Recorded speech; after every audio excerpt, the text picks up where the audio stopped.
Alright, so we're going to talk a little bit today about a few basic things. My name's Serious Ken. I'm with Serious Seeds, and I'm here to make it simple for you, right?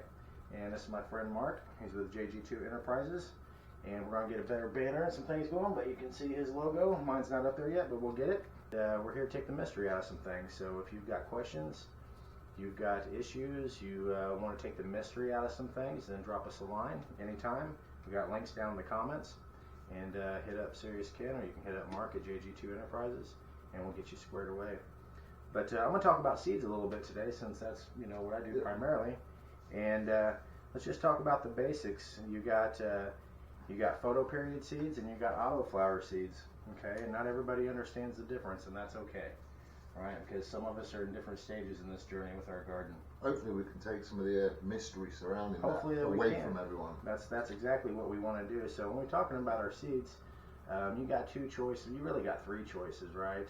You can go with old school. When we started growing, there was really only one choice. You had regular seeds, and they were what we call photoperiod, or they were light sensitive. They change with the light schedule, or if you're thinking about it in a nature standpoint, they change with the seasons. When you say light schedule, do you mean, for example, 18-6, 18 on, 6 off? Yeah, exactly.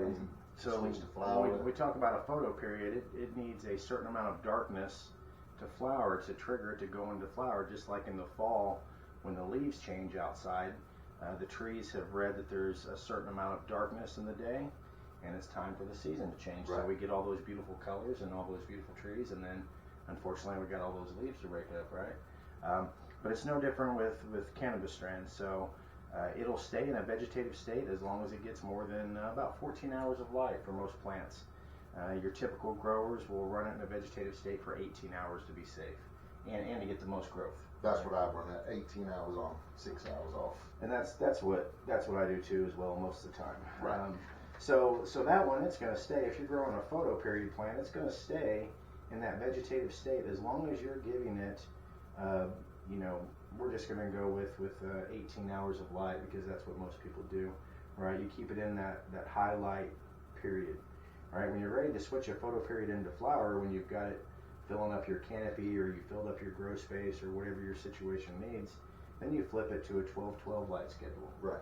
So again, I'm going to compare it to nature. Just like in the fall, the days get short, so where we live here in the middle of America here, when we get into daylight savings time, it starts getting dark, around 5-6 o'clock at night, and you have a very limited amount of light.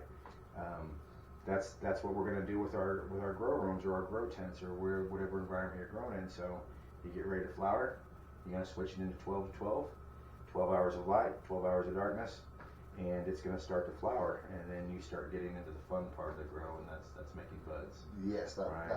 aroma. That's where it gets fun, right? You start seeing your flowers forming, right, and you start getting all those beautiful smells, and it starts getting sticky, and you start getting that anticipation for your harvest. Now, would you say an autoflower for first-time growers would be an easier option?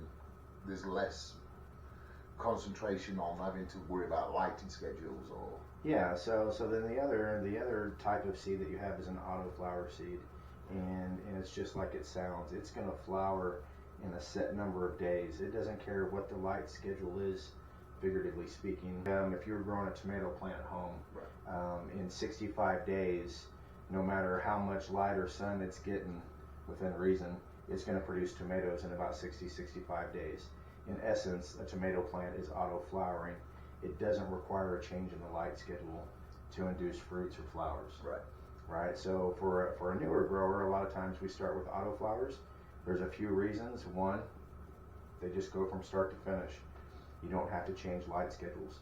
The other advantage to an autoflower, a lot of times for newer people, is that they don't take as much support in trellising and some things of that nature because of the way they grow. Right. So are you saying, let's say somebody planted an autoflower seed, yes, and they've got it on 12-12 from start to finish, 18-6, okay, whatever, so, yeah, it's not going to affect the outcome of the plant as long as it's getting 12 hours.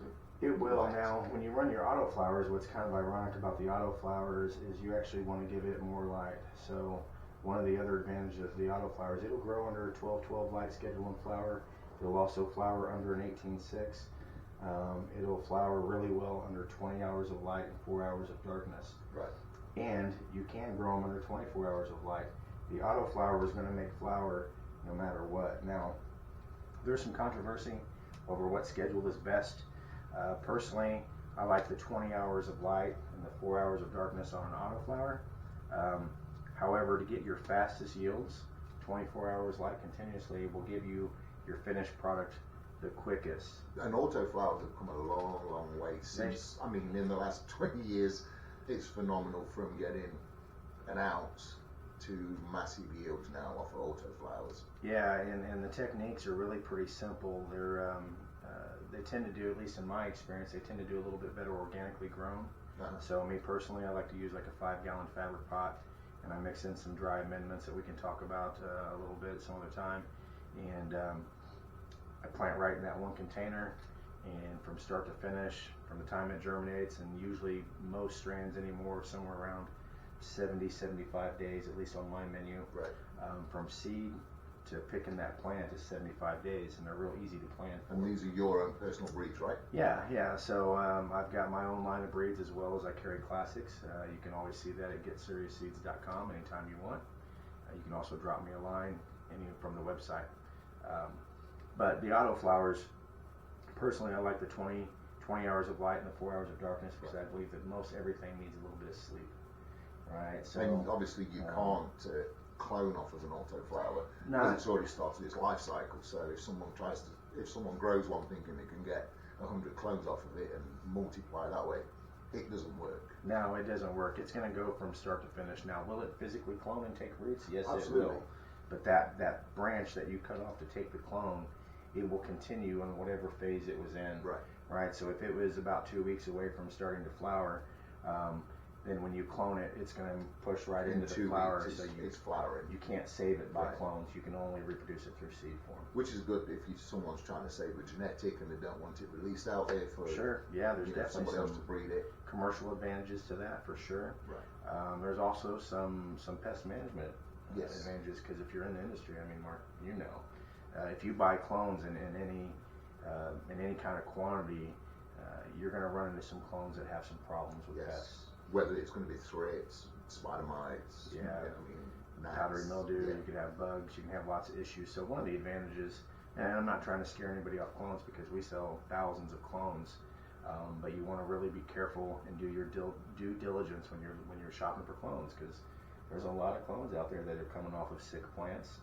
and people that aren't putting the energy into their clones that they need to take care of them, and you end up buying some clones thinking that you're getting a jump on your garden and you're getting some great genetics, and what unfortunately ends up happening to a lot of people is they bring a problem home. Most of the time I've seen, or when I've gone into other big commercial grows, is the bug problems are walked in the door from another human being or from another plant. You could have the most sanitary place on the planet. You can walk one plant in there with thrips on or spider mites, and you're going to be doing a full hard reset real fast. For sure. That reminds me of a story. So I've known for a long time, like I said, I've been growing for over 20 years. I started up a new room, and I went about 2 years before I had a bug problem because I did a really good job of keeping that room isolated from outsiders, whether that be people, pets, things of that nature, and I kept really on top of my preventative maintenance, and we can get into that more later too. But I made one of the silliest rookie mistakes that people can make in an indoor grow is I brought an outdoor plant inside. Okay, and there's nothing wrong with growing outdoors. I love growing outdoors. It's a whole nother beast. But you can never take an outdoor plant and bring it indoors. As healthy as that plant may look, you're walking problems in your front door. Yeah, you're walking problems in. So you can take your indoor plants and start them and move them outdoors. I bought some roses at well, I won't say their name, but at a big hardware store, right? And I bought some roses and got in the house and was being kind of lazy, to be real honest. Didn't want to get them planted right away, and I thought, I just throw them in my grow tent for a day or two till I get around it. Boy, I had mites all over the place. It took just a few days to start seeing the signs, and you know, if you've had mites or anything like that, you know that they can be really hard to. I've dealt with them in the get rid of. past, and the only option for me was a chop it all down, full reset, fumigate, 2 weeks downtime, and It's really lights, best. everything Yeah. spray down repeatedly. Yeah, and so that's similar to my experience too, and it correlates in a lot of different industries. But you know, if you're growing some plants for your own medical needs, whether you're doing that as a private individual, you're doing that as a commercial entity, one of the worst things, or maybe not one of the worst, but one of the mistakes I see all of us make sometimes is we try to hold on to plants that we should just cull.